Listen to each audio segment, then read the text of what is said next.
Hello, hello. Welcome back to the next episode. Today we will speak about operating without a playbook in frontier markets. So, Valerie, what are your first thoughts about that topic? Yeah, when I first read it, I thought like it's actually a super interesting question behind that, meaning that how much of an expert um, do you need to be in order to compete with others in fast growing markets? And obviously, what we're looking for is who's the best. I mean, as an investor now, taking the investor perspective, who's the best person equipped, so to say, for the job? And the rule of the 10,000 hours you put into a topic obviously has its return on investment. So we know that, but life teaches me on the other side that if you are a newcomer to a topic or a market or segment, you might have the ability to look at the market and the rules of that market with a very open mind, and you might be the better person to challenge them and take paths nobody has taken before, which probably needs to happen, so to say, in order to cross the chasm and to take the step which nobody has taken, and by that maybe setting complete new rules for that area. So that's a very interesting topic, I feel, Yeah, based on that. thank you. I feel that resonates a lot with my own story because I started with Konox and um, there was when we said we're going to do this kind of shift towards the rail industry, which is a B2G like business in a very like in a specific industry type. So not military, not defense, not gov tech infrastructure stuff um that some people had done before, right? We were really the first one in the railway market of building a software startup ever and a startup. So probably yeah, made Siemens 18 some like more than 100 years ago actually did something similar, but we were kind of the only startup in that field, and so when I looked at go to market of Siemens or GE or the large, it's a very consolidated market. So of the large players, they always said, it's a 48 to 52 month sales cycle to, and they will never buy from a startup because of the requirements of liquidity. Or there was even something in the tender law about being 10 years in business to be able to supply. So very, very interesting, kind of unstartup like um, kind of market conditions, right? So we were in this ocean where no startup had ever done that before. So we tried to figure out, okay, what have other companies more in the B2B software services businesses done, and then try to connect to all the people from the go-to-market teams from our investors or investors that wanted to invest like in Treason, and learn from really like people who have done very large enterprise deals in B2B, because we thought it's a little bit of a similar dynamic, right? You have this complex accounts that you have in front of you. You have probably 10 to 20 stakeholders you need to kind of massage and play with to get to a deal, and purchasing departments and all that stuff. Plus then GovTech tender laws, and or we thought, should we go to partnerships, right? And so we explored those two routes in the beginning. And I think our customers always perceive this as a very, like, I would say, not as something good, but a very uncomfortable, aggressive kind of company, because we also had to explain them, if you want innovation, then you need to move faster than you move right now, because I can't finance the company to wait for a deal that potentially will happen, or a tender that will potentially launch um, for too long of a time. So I think ultimately we had to find creative ways to do small projects, to get some funding. Like we had to play around with what was the existing way of doing business, and also to do like certain to change certain stuff that they were doing with their tenders that were more project based to more product based kind of frameworks. That means that they could basically pay that you could actually transform a project business into an ARR business, right? So we had to move a lot of stones in the way, but I think ultimately, if we would have just hired like the people who have sold in this industry and the senior exec, we wouldn't have, probably the company would have not existed, because they would have said, yeah, okay, 50-month sales cycle is the standard, so I'm okay in that time frame. Accepting that. Exactly. We couldn't accept that. So that's exactly. Yeah, so that's exactly where I would say that you challenge the standard, and it's important that you're coming from the outside with not that predefined laws from history, which you purely accept. But the interesting point is like what makes you win, maybe, or how can you change the game even though you might not have that experience, especially maybe being also much younger. I mean, I had yesterday a founder, and they were very cute in the sense, because they said like, hey, we want to sell to these old university and organizations, but they just don't take us serious because we are too young. And I had to smile, because I was like, okay, that was the same challenge I often had when I started my business with 20. And then I was purely just so young and so unexperienced, at least from the outside, that I was afraid to be not taken serious. So what did you do in order to convince people? Yeah, I think I had look. Now I'm 30. I'm getting 35. So you can imagine how I was looking. My God, this is really old. Now we're 23. How I looked. It was like, it was so funny because people thought, yeah, I mean, I'm not allowed to work yet, and I was the youngest employee in the company for a long time. I think the first 3 years. But ultimately, I think in B2G, everybody knows the CEO has to sell, and I think in every company, the CEO has to sell to investors, sell to customers. If there's no customer interaction, I personally can't. Then you, I don't know. Probably it's just my own perspective, but you're not moving in the right direction, because you don't know what the market wants. So what I had to do is, looking very young and like a child, going to governments and ministers to sell. I tried something that was a little bit interesting. It's like which was, I tried to use what influencer marketing, which wasn't really that big in 2014. I tried that in railways. So what I did is, I found I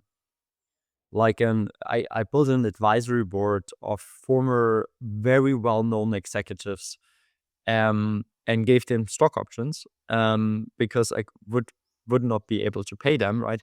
To really kind of help me, go with me to their former organizations, where they have been the chairmans or yeah, mainly male dominated environment there, and and then and go with me to the meetings. And so I had them like with me, and I had like, it was always like the father comes with his child, but it was this kind of um funny game. And so opening the doors, but not only opening the doors, really they were like my partners on the journey. So they helped me with other stuff as well, but we were like going together to these meetings, and they gave me the credibility that I would not have had in this environment, right?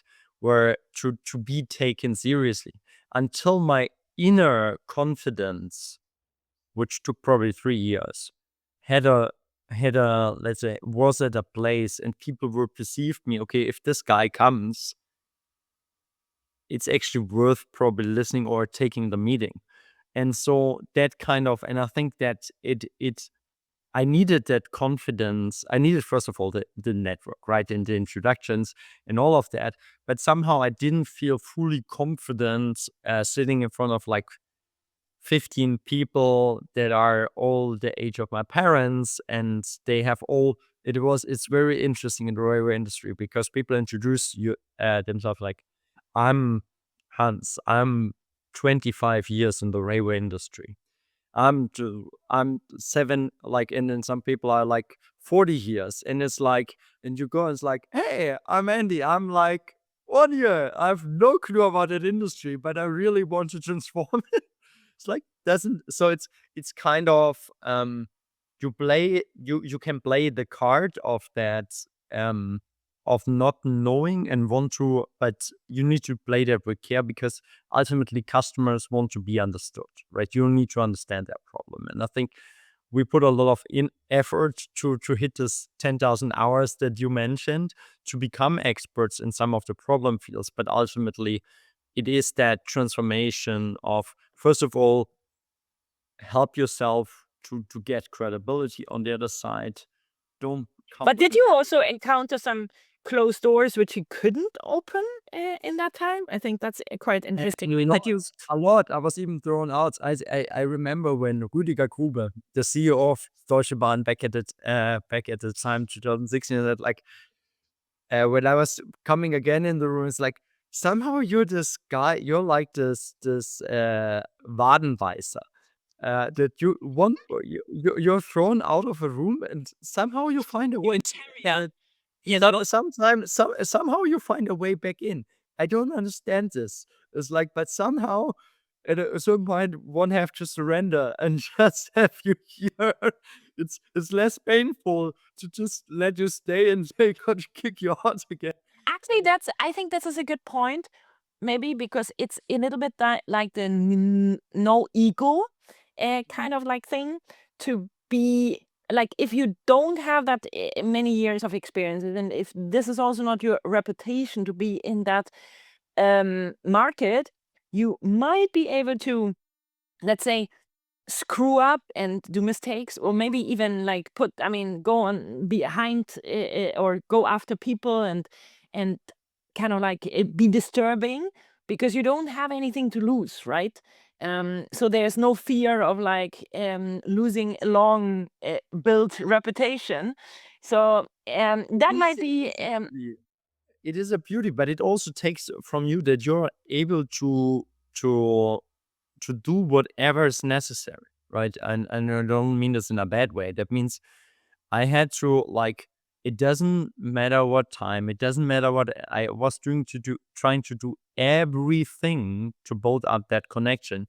And for sure it was sometimes it was really like I would walk through a city, get coffee for somebody to make that happen, right? You cannot come from a place of ego. You just come from a place of, I ta for me, this is my life. I take it so seriously that please that you listen to me. And if I have to bow and go on my knees, I would have gone bound, like I would have to everything to make that a success, right? And this is that's actually also a really good question, because Andreas, you're starting your new business right now. I hope I can say that openly. So how do you think it's different coming with that founder experience into a new business? And I mean, in your case, I know that you're doing something new, so meaning you again have no playbook in a frontier market, but you still have this huge experience as a founder already. So do you think it's helpful, or maybe even, let's say, it is it's a challenge? it is a challenge. I would say it's helpful and a challenge, but ultimately it comes from where are your, you need to remind yourself that you don't know anything. I think that's kind of what I try to do, because ultimately you, once you lead a company and you led that company for a couple of years, then you think you know, and you probably have certain experience, and and then also how people are. So with a new startup and a new market and everything, it is completely different.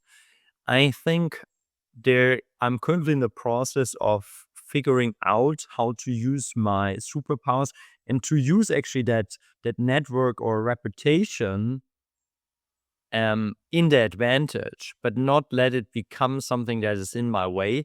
Because just to give you an example, so now in 1 hour something, there's a whole group of people that are like very they could be very valuable for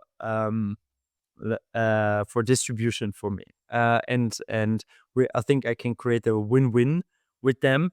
But I would say, if you ask me 1 year ago, would you open up your house to have like people? And it's like it changes, right? It changes. You go out of your comfort zone. So I'm taking out of my comfort zone now much more, which is good, but it's also you have to do it. Otherwise, I think you will not build something meaningful.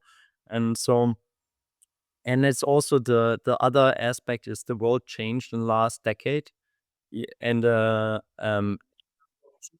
and in the last month, a lot. Every like there's so many new tools, there's so many new ways of operating, team size and everything, kind of speed of development that you can do. It's like it's like, so it's completely new. And I think this is kind of where I always have to remind myself every week is like, I don't know if I can say the Oscars, and but it's like, I don't know a shit, right? And so that's, so only from that space you can. That actually brings me, yeah, that brings me to next point, which is interesting, meaning that if you operate without the playbook in a frontier tech, maybe you don't have a playbook for that market or for that segment, but you do have a playbook for success in general.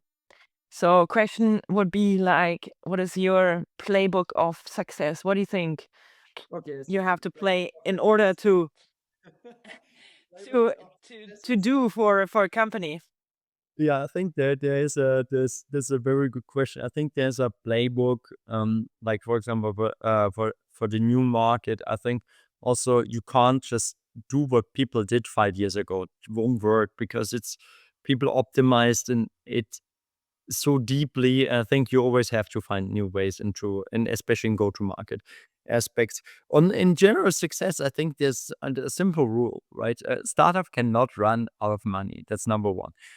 Second, the for me the customer is the ultimate truth, right? Either you we will be always seeing if either you provide customer value and you have users that are happy, or you adapt. And if you can't adapt enough or iterate anymore, this comes back to to the first number, then this probably is not a good business. And that's just the reality, right? Yeah, then I think so, putting that customer first and building what they want. And then ultimately, I think number three, which I would have never thought of in my first business, but it's pathway to profitability that is very quick. That's less than and it's less than 12 months.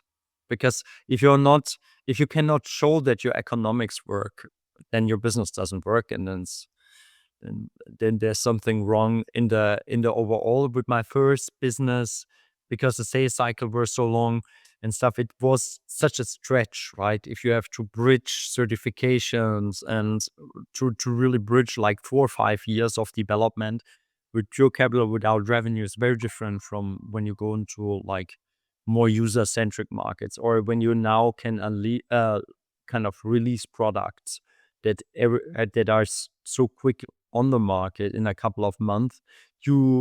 There's no excuse on the profitability side, I would say. And this doesn't mean that you have to to to earn money every year. It's just showing that it works, and that at any point of time you can basically pull a plug and say, hey, now we're operating steady instead. So it means more of the ratio between your customer acquisition cost and your that you and your marketing expense, that you have that in control, and it's not something that gets out of control because of too long commitment or overstaffing or something in that direction. These are my thoughts. Yeah, no, super interesting. I do think, I mean, the profitability, it's a definition question. But I mean, iterating so that you do find the solution for the user problem is clearly is clearly the number one. So I mean, I bootstrapped my first companies, so, and I love that because when you bootstrap, and if you know that you don't, let's say, rely on investors giving you money, then obviously your complete thought of like every penny you invest, you need to have a return on investment of that single penny. I mean, this is the number one goal of every company. And I do think that sometimes, because we're thinking maybe too big of tech, and there's too easy actually money even to raise, that gets lost, and it's a fundamental. So it's not good. It's definitely. For number 3. So you're coming from a sustainable, profitable business, and then let's see what happened. I was always the number 1. I have enough money in the bank that you can always iterate. But ultimately also, I think every experience shows that when I later on went to the other side, also investing to companies, the people with more money spend more money. I was doing the same thing, and when you have too much money, you spend too much money. That's kind of, I think that there is a certain healthiness in that kind of bootstrap mentality, or at least if you set it up as a whole, if you set up the whole company in a way where you know you have to do that, and you have that commitment either to your investors or yourself. Because also I think good entrepreneurs will always have a, let's say, easier time to raise money because there's just so much capital in the market. Yeah, but this is actually an interesting point for me, that I feel, let's say, from my founder feeling now, not from the investor, to be in that psychological pressure that you have to pivot, so to say, to make your investors happy, or to, so to say, fulfill the promises you did towards the people who are believing in you. I felt that it, let's say, limited my creativity, and maybe even also my ability to find solutions when I'm under this psychological stress. Whereas I'm thinking now that it's a very beautiful position when you're coming from, oh, there's a problem, I want to fix it, and I'm not caring that much about investors or money or whatever. I'm actually just focusing on the actual solution, and about the actual demand out there. And by that, I want to create value and obviously build something sustainable. So that business should be profitable and healthy on the unit economics, and then take it from there. I don't know yet if it's really fully possible, because I also started a little bit different in my businesses always. But I do have the dream inside myself to think, hey, if you go with a complete free mind, completely from the creativity of like solving an issue, it might have some beauty. I mean, there's, for example, this story of the founder of, what's this dating app called, fish in the I don't know, there's in the US a platform, fish in the pond or whatever. It's whatever. It's not. Yeah, no, I mean, I don't know it either. But however, I was too long married, and never really went into that side of dating. However, the beauty was there. The founder story was that the founder actually built that platform as an IT project. He just wanted to show in his portfolio to be hired, and as a project programmer. So he basically just did that to get employed, and then he actually got employed. and he continued that project on the side. So completely out of any pressure or any a goal setting, except the goal he to be hired, which he actually achieved. And then he eventually made that so big that he sold it later for several hundred millions, a one-man show. So that's I mean, at least maybe I have a little bit of like Disney dream still, yeah, as a entrepreneur, how you could maybe make it in the perfect case. But the question of like being still creative enough versus the pressure you have from the outside, I think it's an interesting dilemma, I feel. I think it is a super interesting one, and I think it also relates to personalities, right? I think for um, so I personally, it gets me going, right? If I have like it doesn't it might say sound strange, but if I have investor money, I was like, if I play with my own money, somehow nowadays it's different, right? Because then I can lose it. It's okay. I feel like I can't be okay with that. If I other people's money creates a different energy and a different commitment for me. That means usually I don't have an issue with discipline or anything, especially not when it comes to myself. But as soon as it's a commitment towards other people, that I take super serious. And so that means I will, like, in that moment, it kind of releases energy that I have more energy um to create. And Then maybe this is your playbook point number 4, which you just didn't highlight yet, to be kind of like driven by the commitment to others, which is really interesting because maybe this is actually a positive man versus woman thing. Because I would say this commitment makes me feel more scared and more acting out of fear than out of energy, positive energy. And maybe because we women are so anyway on the responsible side. I mean, I always felt enormous pressure by kind of like raising my 3 kids and thinking, how can I feed them for the next 20 years? And the pressure was real.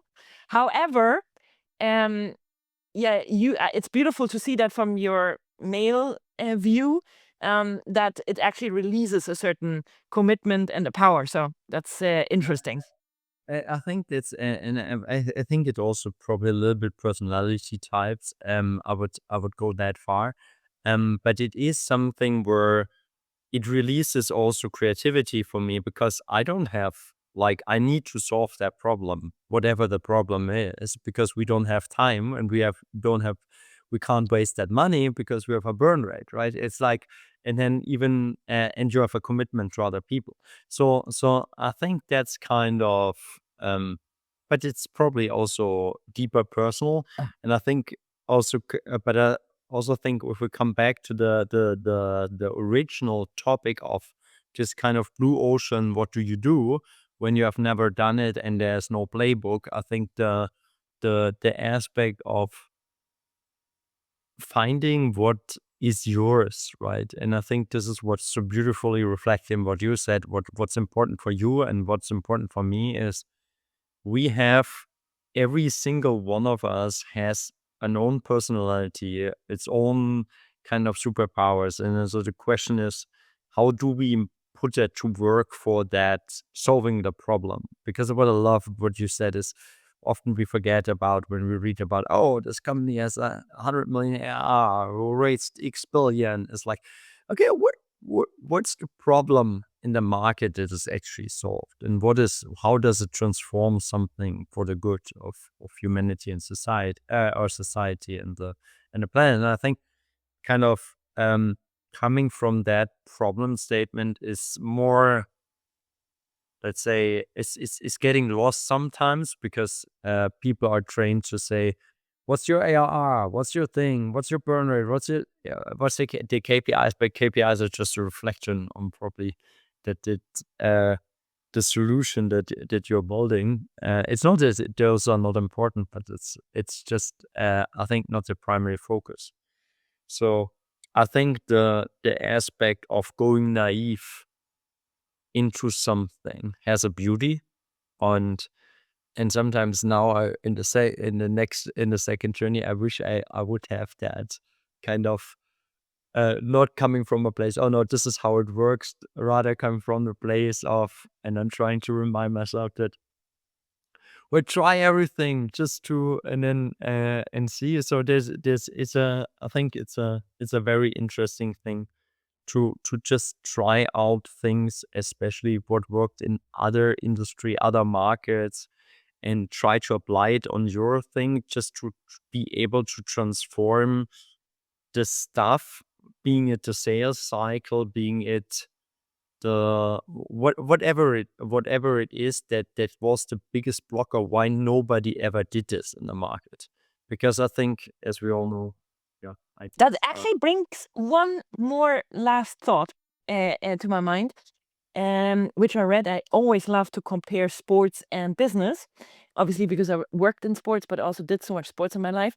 And there is actually a new study out with tennis players where they're trying to compare why some of the players are still better than the others, while all of them do have the same technology base today. I mean, in terms of like a racket, and they have the same training, they have probably the same knowledge on nutrition and whatever. And obviously they don't have the same talent or physics, but I mean, on that level of the 1%, so to say, they all have probably kind of like similar physics or that.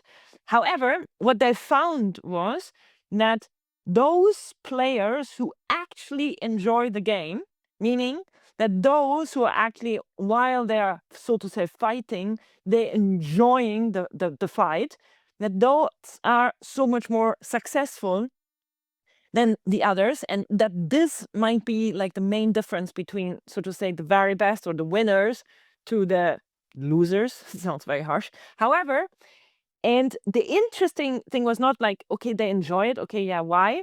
But that the explanation behind the joy is not the mental capacity here, but the energy actually released versus, I mean, from a player who enjoys it versus the player who kind of like does not enjoy it that much, is so different. Meaning it does become such an energy consuming act or activity, and that actually limits your ability if you don't enjoy it, so to say, because then you have just much more energy available when you play, and that helps you, so to say, to be the winner. And I thought that was so interesting, and goes a little bit into your point that you should be probably the right person for the job, meaning you should have the ability to be motivated by something, even if it would feel like, for me, a pressure. For you, it's a releasing energy. And the I mean, that could be kind of like also a base of the playbook, that if you love to, so to say, crack the challenge of product market fit, to understand your customer, if you love to find these solutions you're talking about on a daily basis, and fulfill, so to say, your responsibility towards investors, then you're probably the right person for the game. And then I think that's a super cool reflection, super cool insight, because the question becomes, how do you also find joy in what you do, right? Because I think what you're describing is probably, it's a super powerful insight. So my personal experience was like, I hated fundraising, especially Series A had been traumatizing, of like 9 months receiving hundreds of no's and stuff. So I thought, even after closing the rounds, I wrote to one of my investors like, how should I have done this better? I don't know if I can do this ever again, and all that stuff. And because I was really on the underground at the bottom, even though we finished that run, but it just kind of, yeah, it was intense. So So interestingly, I like went through a deep process of also feedback in terms of, okay, what was fun in this process, what wasn't fun, and also what is this like, and what is it about, right? And how you can reframe it in your mind.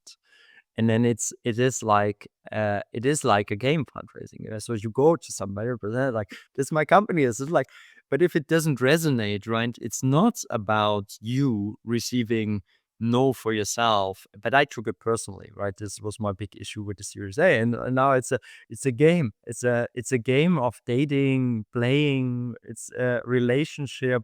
Where's resonance? Where's dissonance? And what is the right answer? Every single conversation becomes a learning platform, because you receive feedback, but you have to play in that feedback in real time to and so it is such a, like, yeah, it's like sales. When you hate sales, but you have to learn to love sales. And it's how do you reframe it in your mind that it is something. And I think also there's a statistic, come back to sports, about the most successful players always see every single sub part of the game as its own game, and it's a new game, and you're not in a bigger picture. It doesn't matter if it's like, if the other person is highly winning at the overall score right now, you're just seeing it as every single sub match is a game. Every single meeting is a new game. And there is no such thing as the past. And then you can go, and I tried to do this when later on with fundraising. It's like every single meeting is a new game. And probably every single customer is a new game. And you want to win that game, but not in that sense of somebody else loses, right? Because these are all your customers, and your investors are all for long-term, non-transactional relations. Because if they become transactional, you will face a bigger hit later, and you will lose the Very true. So that's a good ending to this, because that shows us that you do have a playbook, even if you don't have a playbook. love it. I love it. No, this was beautiful. Thank you so much.